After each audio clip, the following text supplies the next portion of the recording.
स्वयं व्यासेन ग्रथितां पुराणमुनिनां मध्ये महाभारतम् अद्वैतामृतवर्षिणीं भगवतीम् अष्टादशाध्यायिनीम् अम्ब त्वामनुसन्ददामि भगवद्गीते भगवद्वेदिनी. Yes. Can we start? Yeah. Shall we start with verse 23 beginning itself? Because we three paragraphs. You can do that. Yeah.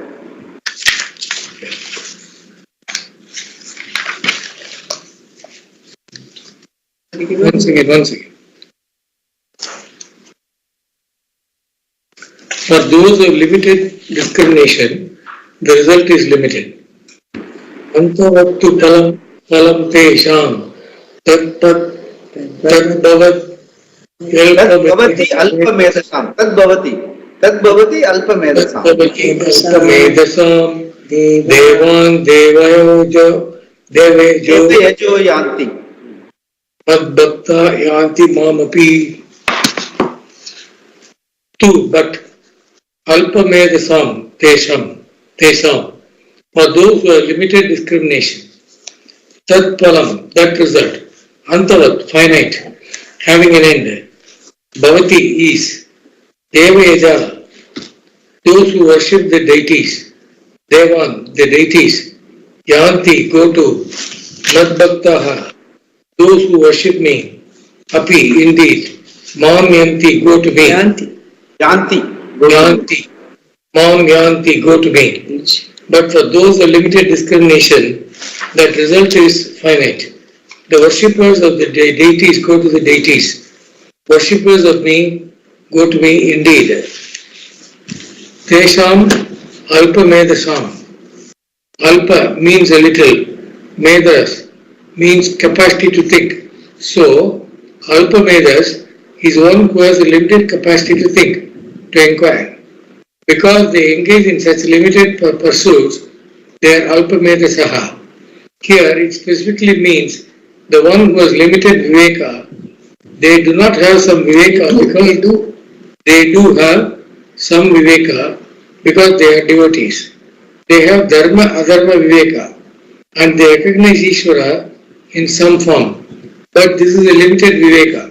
Yeah, basically when we say alpamedas, we should not think that people are being looked down upon. It is not that. With reference to this context of this inquiry, they are not sufficiently applying themselves. They may be great scientists, they may be doing a lot of work outside and all that. But with reference to this self-inquiry, they are not willing to go beyond what is obvious, what is in front of them. I want this, I want that. I want to work out the parameters of my life to be better. That much vivekam they have, dharma. But they don't look beyond that. That is what he says, alpamedas. Yeah.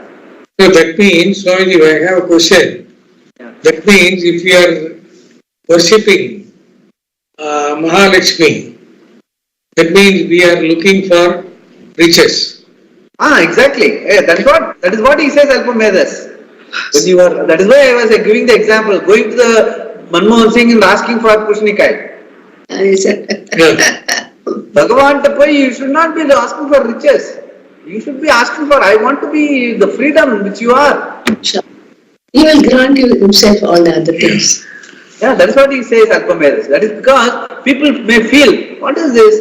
Bhagavan is just denigrating people, alpamedas, fool, murkaha, etc. It all comes. But it is all in the context of the subject matter which is moksha. If you are not seeking moksha only, he is talking about kripanaha, alpamedasa, etc. That's what he says. Not because everyone has their viveka, difference of dharma. That is why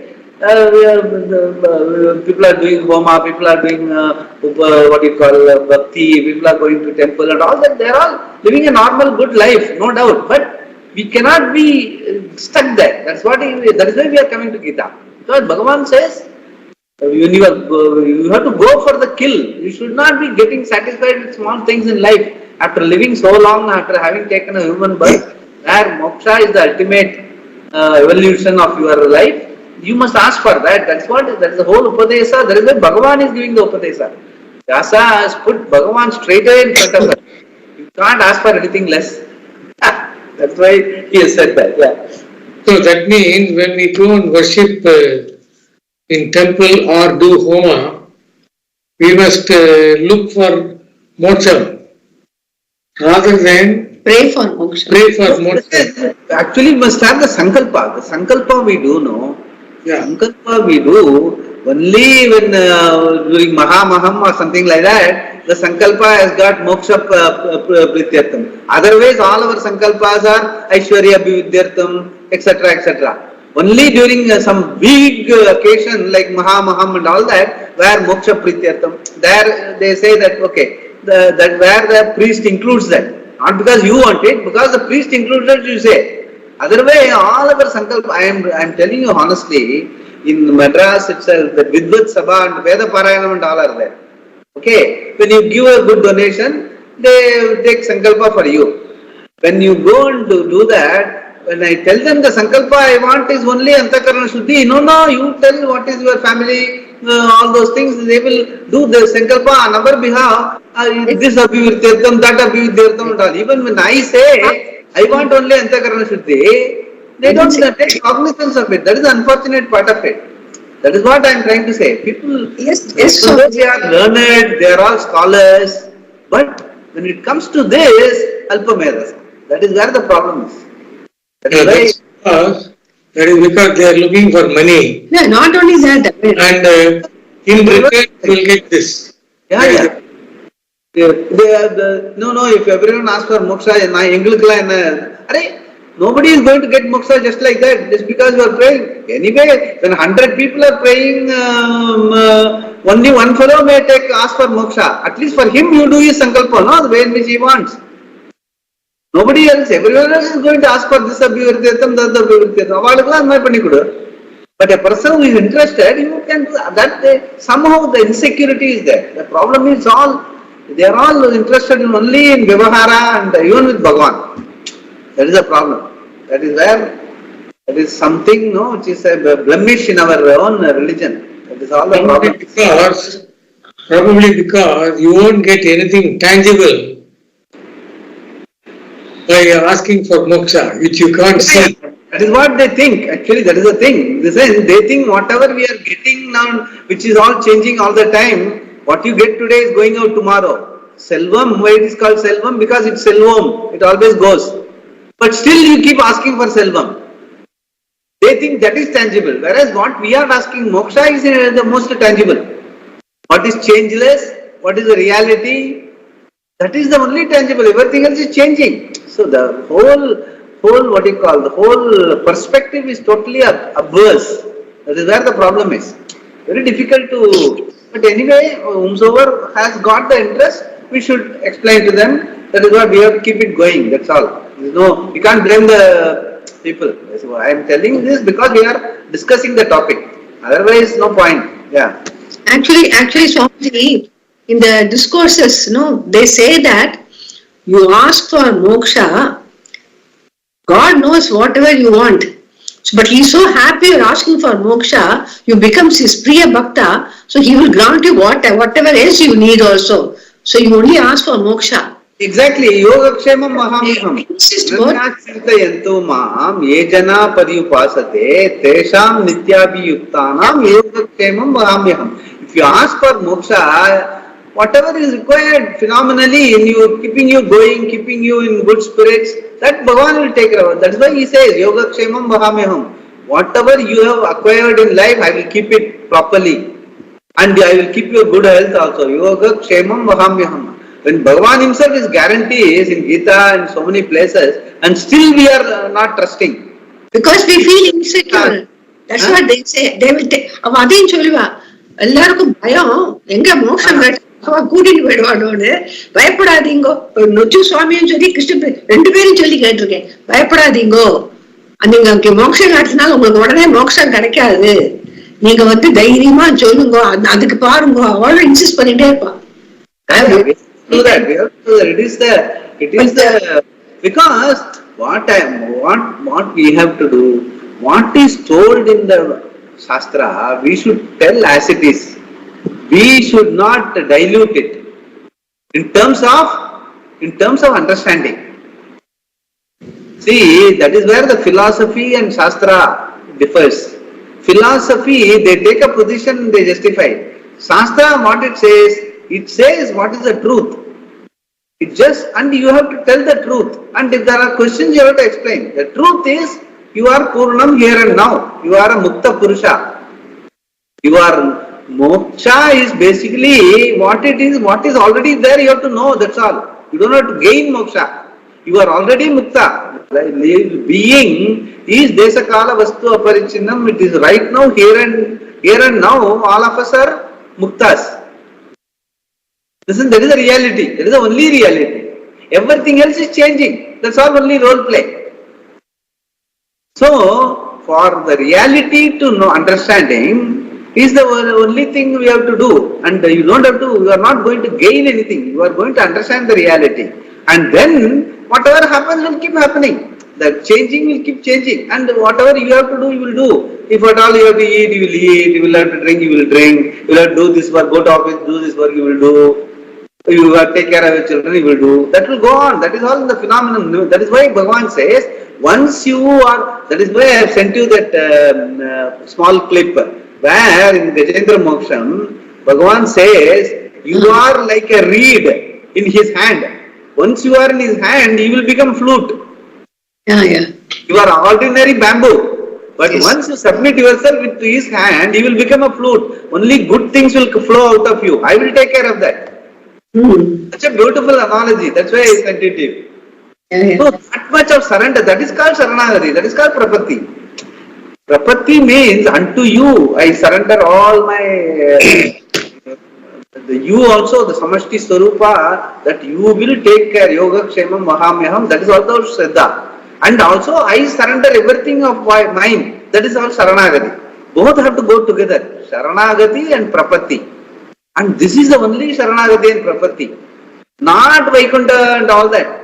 That is what people have to understand. Beautiful. These two words are really beautiful. The Namaha includes both. Namama and Namaha. Saranagati and Prapatti. Nimitta Matram Bhava Sabyasachi. Yoga Kshemam Mahamyaham. All these mean that if you are able to get that, even that Bhagavata and Ishvara relationship, even that is very complete.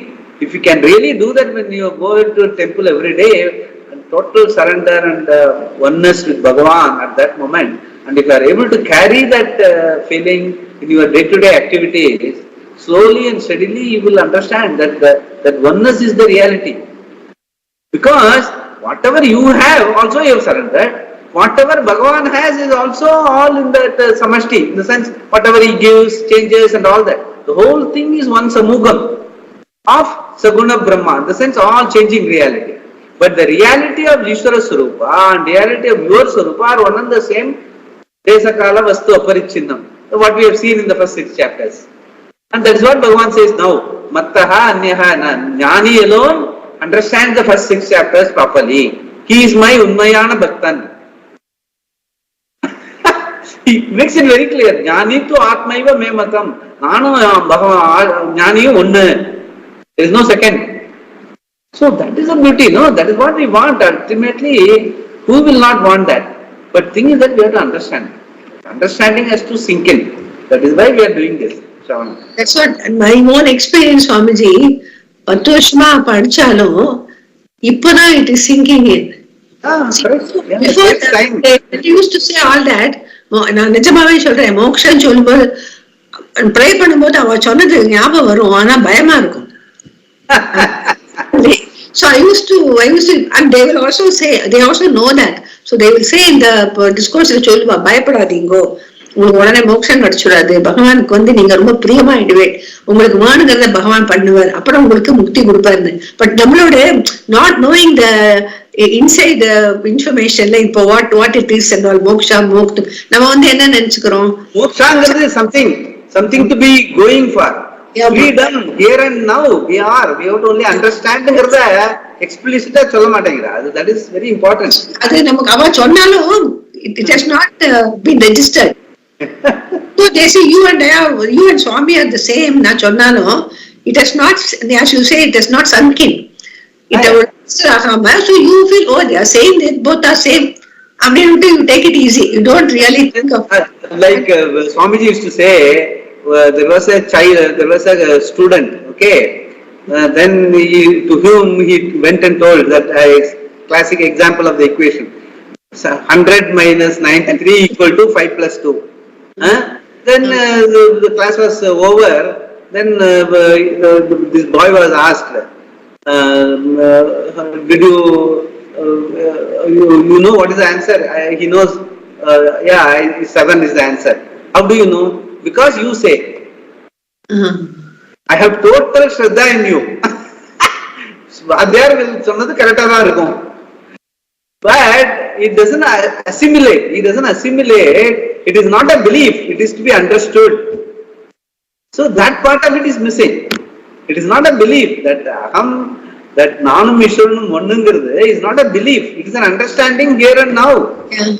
It has to be really communicated. That is where the Sampradaya, the Pramanam, the Shravanam, all this listening, all this communication is complete only when Bhagavan's vision becomes your vision. That is why Bhagavan says your buddhi has to become Sarati's buddhi. That Krishna's place has to be taken by your buddhi. Then you become that buddhi which has the understanding, clear understanding that I am Purnam. Then that blesses the inside fellow, whomsoever it may be. Sukhi Bhava, he will be blessing you. That understanding will bless you all the while. See, just imagine carrying Bhagavan all the time, Antaryami in your heart all the time, with that total understanding, like Krishna. As Upadesha, that is why Krishna Avatara, the Acharya is the real Avatara, not playing flute and Leela, Krishna Leela, Rama Leela and all that. Acharya, Gita Acharya is the real purpose of the Avatara. Because he makes you complete. That is very important, yeah. For those of Alpa Medas, Tatpalam Antavat Bhavati. The result of the karmas they do is Antavat. Antavat means that which has an end. In terms of time, there is an end. Being a result, it will definitely perish. In terms of place, it is finite. Any result that takes you to another place is limited because in going to one place, another is missed. If a person goes to heaven, he does not go to other lokas such as Brahmaloka. Even in heaven, he will occupy a given position and enjoy only the benefits of that position. So there is a limitation in terms of what is enjoyed. Some things are available for enjoyment while some are not. The degree of pleasure he will experience is again limited because of the limitation of the body he gets. And whatever be his enjoyment is only for a finite length of time. So in every respect, the result is Antavat, limited. For such people of limited discrimination, the result of worship is only finite. It has an end. Devan Deva Ejaha Yanti. Because they worship them various devatas or perform rituals invoking various deities, they are called Deva Eja. As a result of such worship, they go only to those devatas, Devan Yanti. They go to the world where particular deity resides and becomes devatas, denizens of the heavens, etc. If one worships Indra, he goes to Indraloka and becomes another deva in that world. But that deva is still a jiva. Heaven is definitely a limited end, and this is the maximum one can get from karma. There they may find themselves employees in the palace of their devas. But the devas themselves look up to Indra, who looks up to Brahaspati, who is his guru. There are places, positions, and are therefore upadhis. So those who experience them are mere jivas. They have better powers, better sense perception, and a better capacity to enjoy. But is only for a given length of time. Later Krishna is going to say that when the punya that got them or there is exhausted, they will leave that particular loka and enter another Kshina Punye Martya Lokam Vishanti. Yeah. Matya Lokam Vishanti. Vishanti. Those who seek Ishvara say directly gain him. Mat Bhakta Mam Apyati. Whereas those who seek me directly come to me. They become me. If they want to know what is Parmeshwara, what is this Atma, they become me because Parameshwara is Atma. What was said before is confirmed here. They become Mahatmas who know that all this is Vasudeva. Vasudeva Saranam. Sarvam. There is only one Atma which is me, and that they come to recognize as themselves. Thus they come to me alone. Yeah, that's what I was saying. The Vasudevaha meaning, Vasu means easiness, Vasi, Vasikara easiness, being. And Devaha means Div, Jyoti, means awareful being, Atma. He is Vasudeva. Vasudeva, whom you pray, is you only, nothing but Atma. That is what he says. Yeah. Both make effort, but the result is vastly different. Shankara points out here that even though the effort is the same, there is great disparity in the result. Those who pursue the Devatas make effort, but they do not seek me for a result. There is no end. Rituals are fraught with effort, kaika karma. Kaika karma, physical. Vasika karma, oral, and manasa karma, mental. One has to gather materials and then take great care to perform the ritual properly. Then he has to distribute wealth. Appropriate mantras ought to be chanted and they must also be done properly. Meditation upon the deity is prescribed, and this too is not easy. In seeking Parameshwara also there is effort. You have to dedicate yourself to the pursuit of this knowledge and deny yourself certain pleasures that you might have otherwise enjoyed. Then there is the study of language, and in earlier times the study of logic. Today we assume that you have some logic from your general education because for Vedanta you require certain intellectual discipline. Previously it was acquired by the study of logic and grammar. In fact, just the study of Sanskrit grammar develops the capacity to think properly. All this requires effort. The study of logic especially is most tortuous. It requires a lot of effort. You have to keep track of everything that was said and learn its jargon. The whole language changes.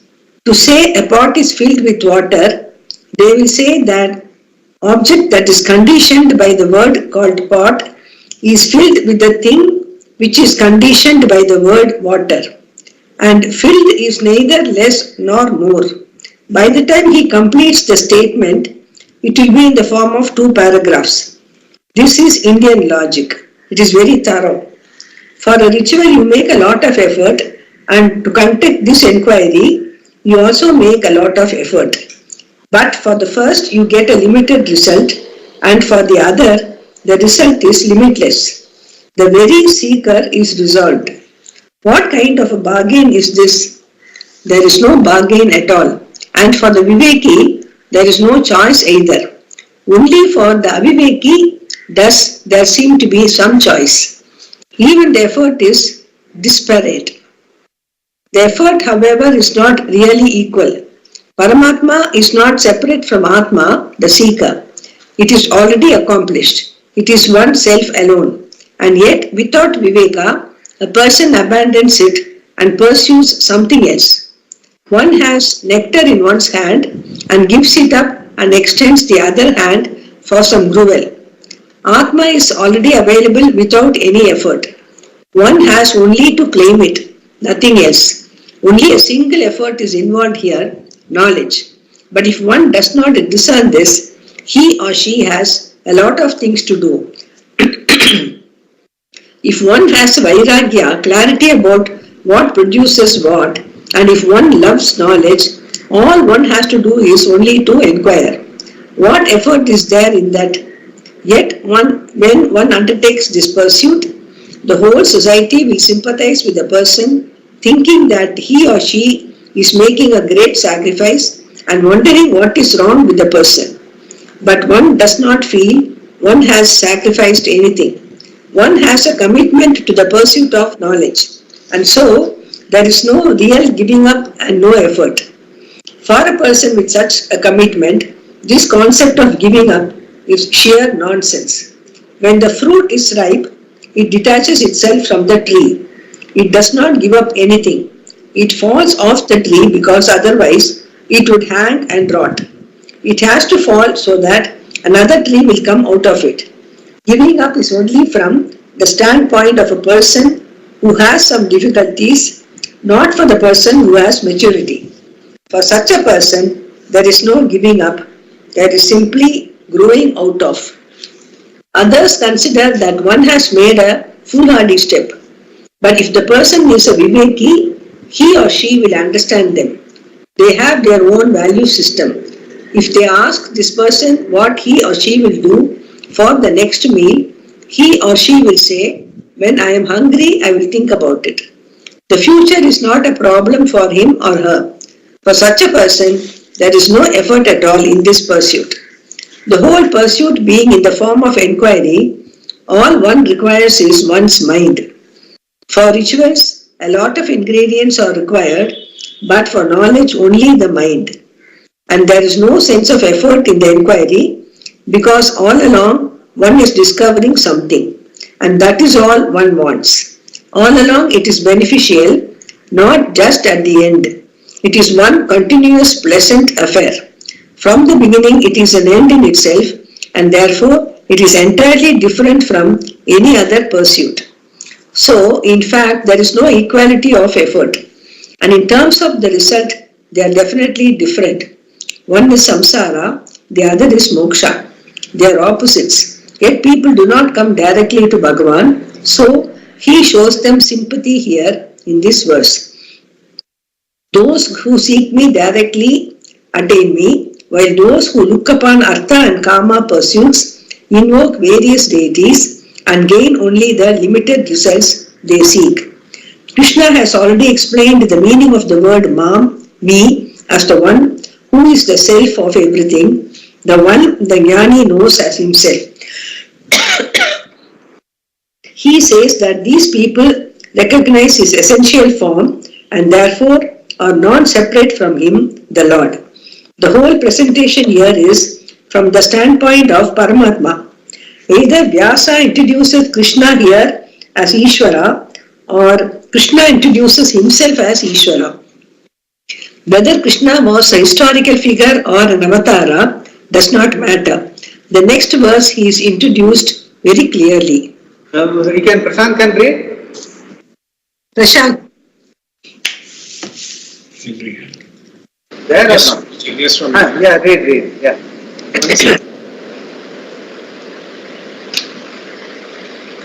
Verse 24. Are you able to hear me? Yeah, you are able to hear, yeah. Verse 24. Lack of discrimination denies recognition of Ishvara. अव्यक्तं व्यक्तिमापन्नं मन्यन्ते मामबुद्धयः परं भावमजानन्तो ममाव्ययमनुत्तमम्. Is it the same thing in English? Yeah. Okay. Correct. Read. Abhuddhayaha, those who lack discrimination. Avyayam, changeless. Anuttamam, beyond which there is nothing greater. Mama, param bhavam, my limitless nature as Atma. Ajanantaha, not knowing. Mam avyaktam, me who is formless. Vyaktim apannam, as one endowed with a manifest form. Manyante, look upon. Those who lack discrimination, not knowing my limitless, changeless nature, beyond which there is nothing greater. look upon me who is formless as one endowed with a manifest form. Abuddhayaha means those who have an insufficient viveka. The negative particle a here means inadequacy as used often in an expression such as I have no money. Everyone has buddhi intellect, but if they lack viveka, they are called abuddhis, people of limited discrimination. In the context here, they are devotees, but because they are abuddhis lacking in discrimination, they look upon me as Vishnu in this particular form of Krishna. Avyaktam mam vyaktim apannam manyante. They look upon me who is avyakta as vyakta. Avyakta has two meanings. Shankara takes it here as aprakasha, not known as an object. It is not accessible to any means of knowledge we have, and therefore it is not known directly. The other meaning of avyakta is unmanifest. Because they lack discrimination, they look upon me as now endowed with a particular manifest form, manyante vyaktim apannam. I am considered to be Lord Vishnu who was in heaven, Vaikuntha, and has now come here as Krishna. Ishvara's real nature is not known. Why do they consider me as Vyaktim Apannam when I am Avyakta? Because Mamaparam Bhavam Ajanantaha, they do not know my limitless nature, the nature of Paramatma. So it looks as though what is Avyakta has become Vyakta. The word Vyakta can be looked at in another way. The nature of Paramatma, Ishvara, is always Vyakta, manifest. It is Nitya Aparoksha, always available for the following reasons. Any experience is imbued with the very nature of Atma. Whatever is the experience, there is the presence of consciousness, the nature of Atma. A given experience is of an object that was previously away from you and has now come into the range of your experience. Since it was not there before, it will not be there in the same form the next minute. The object can also be a thought form without a corresponding external object. Whatever be the object, in the experience of every object, one thing is invariable: experience. The object is a qualifying factor to experience. Without a particular object, there is only Anubhuti Swarupa, consciousness. Just as all the beads of a necklace run through one thread, similarly in all forms of experience, what is always present is consciousness, the Swarupa of Atma. Is it away from you? That is it Paroksha? Is it perceived by you as an object, Pratyaksha? If it is, it was not perceived previously, and therefore later it will not be perceived. This contradicts your experience of yourself. Atma is not an object of perception, much less an object of inference. Yeah. Any inference is because of the presence of Atma. Therefore, Atma is neither something remote that is inferred, Paroksha, nor an object of perceptual experience, Pratyaksha, which is why it is called Aparoksha. It is immediately known yet not perceived or inferred. Swamiji, this various level of intelligence that we have like when I say various level of experience, it is definitely in the work we do. For example, say for example you are working on an Excel file, and there has been a very easy method of taking a unique filter of records to see how many records and then solving a problem.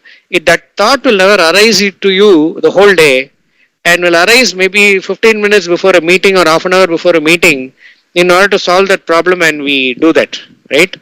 Now, from this, now when we are reading so much about experience, this is also an experience that we go through to see that, it does not receive. I'm talking in Vyavahara sense. It does not happen again for us from that perspective.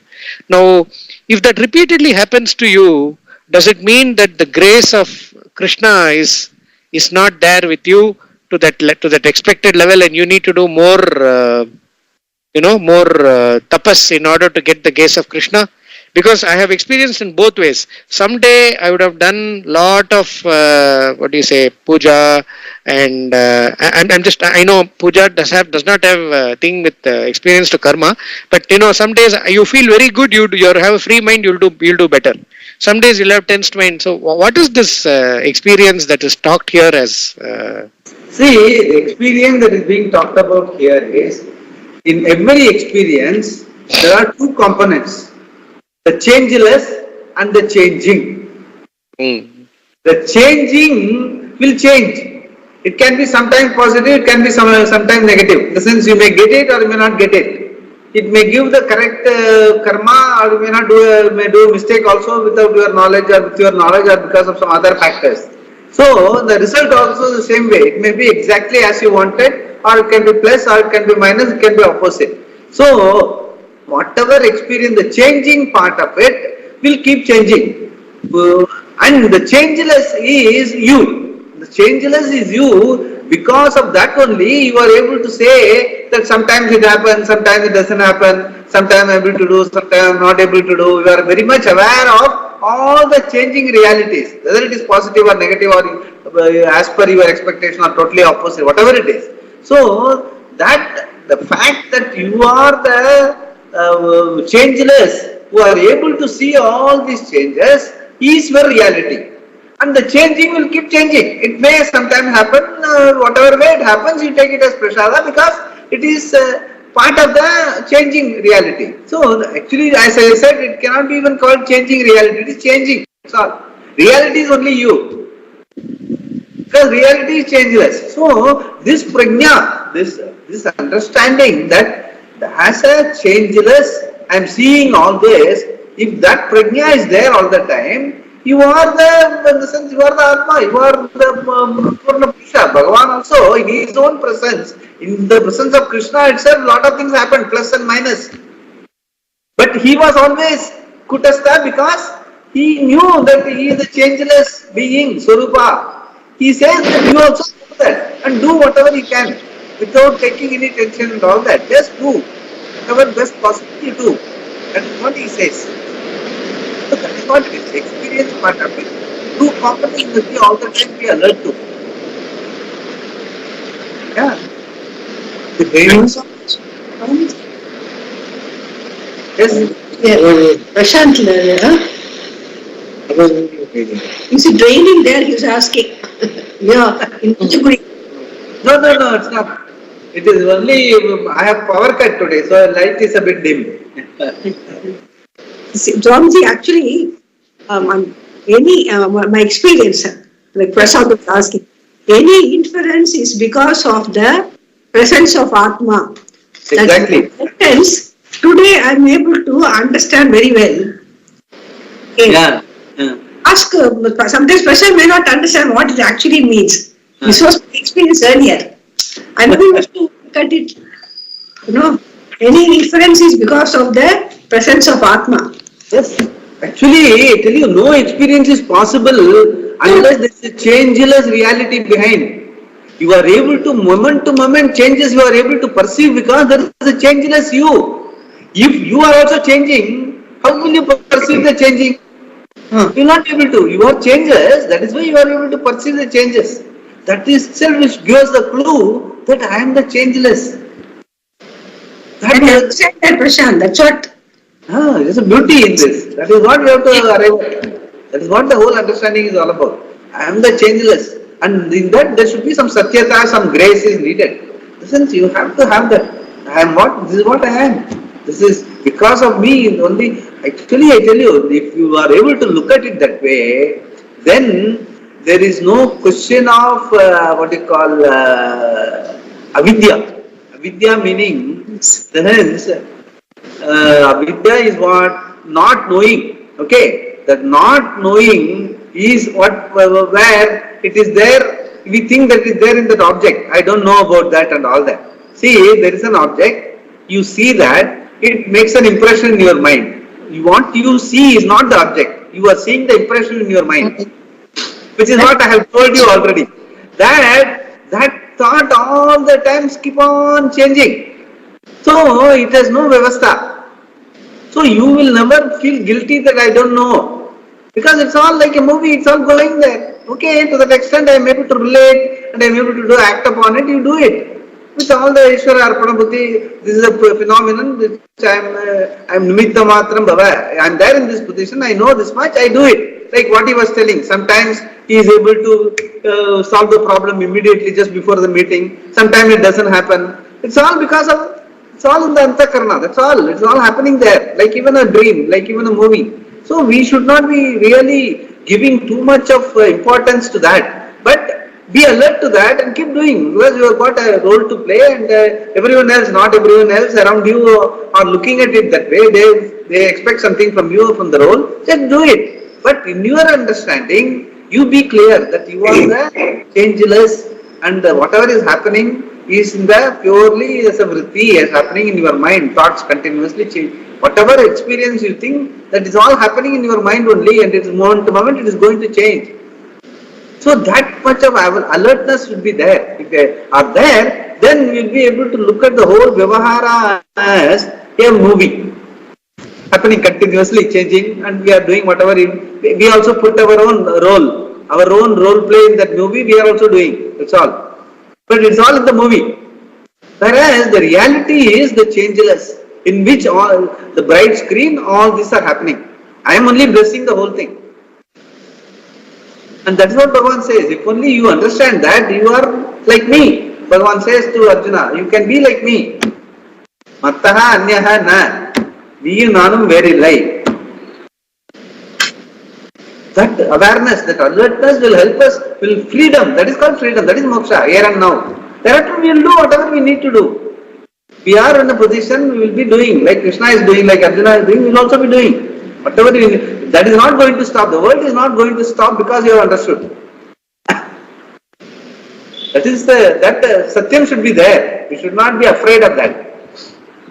Yeah. And orientation can persist after knowledge. One who knows this contemplates upon the knowledge, constantly recalling me, Parameshwara, to his mind. This recollection is always preceded by Shravana, listening to the Shastra. Unless you have already collected an experience, you cannot recollect it. Parameshwara is understood through the Shastra. But even after exposure to the Shastra and analysis of it, you can still have the orientation that you are the body. This is called Deha Atma Buddhi. There is a difference between orientation and confusion. A simple confusion requires clarification only once. Suppose you use the wrong key to unlock a door, you immediately understand the confusion because the door does not open. Therefore, you choose the right key and confusion is resolved. There is no further problem. But suppose a door gets sealed off and a wall is erected behind it, even though you know there is no longer a functional door there out of habit, you will try to open it for some time. Then you remember this is orientation. For me, this problem is very visible. When I travel by car, I always sit in the passenger seat. In India, I know the cars have right-hand drive and that I am supposed to go to the left door, not to the right door. But when I go to India, after being in America for some time, I go only to the right door. Why? There is no confusion. I know what is left and right. I know in America it is left-hand drive and in India right-hand drive. Yet I commit a mistake because there is an orientation. When there is such an orientation, you have to remember. Pazhakam. Palakadosham, basically. Because we are so much, for Janmas we have been used to this and thinking that I am my body, mind and since I am this name, that this is my wealth, this is my family, etc. etc. For Janma we have been like that.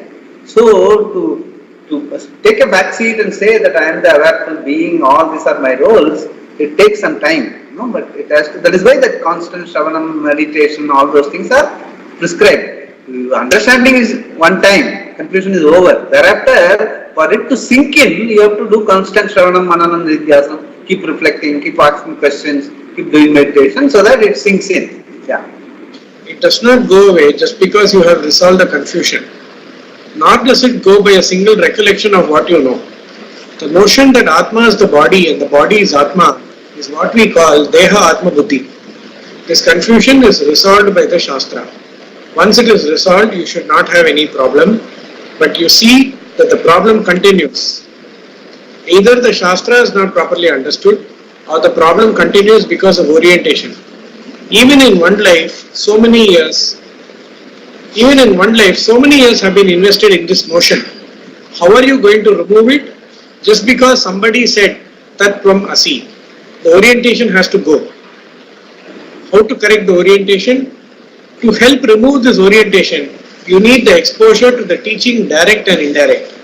Then there is Brahma Abhyasa, which consists of dwelling upon that, Tat Chintanam, talking about it, Tat Kathanam, mutual discussion among seekers, Anyonyam Tat Prabodhanam. Contemplation is also included.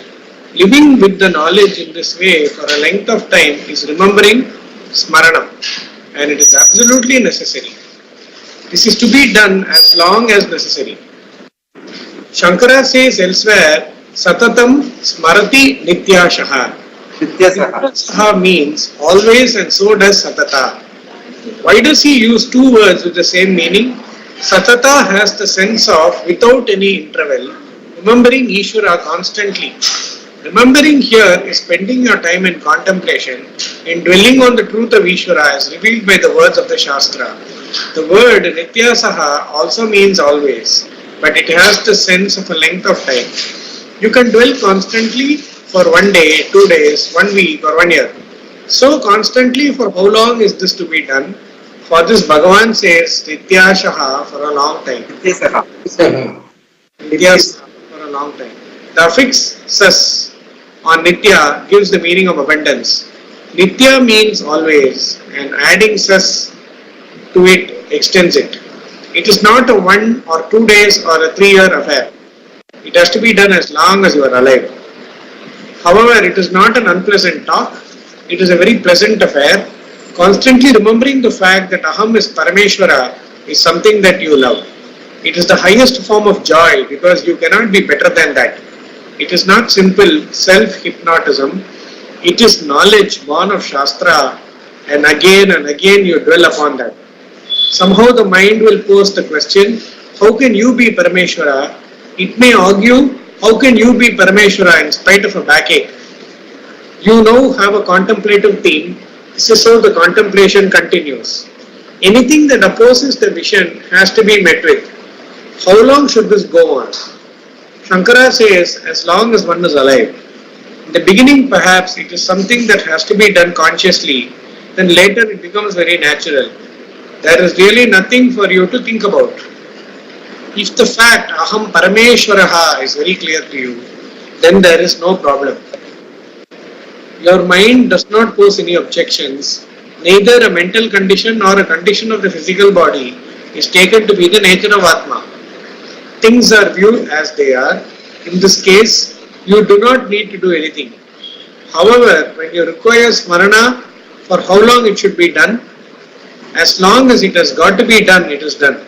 The Lord says, the one who constantly dwells upon me through listening, answering objections, contemplation and giving satsanga, as long as one is alive, for him or her, I am Sulabha, easily gained.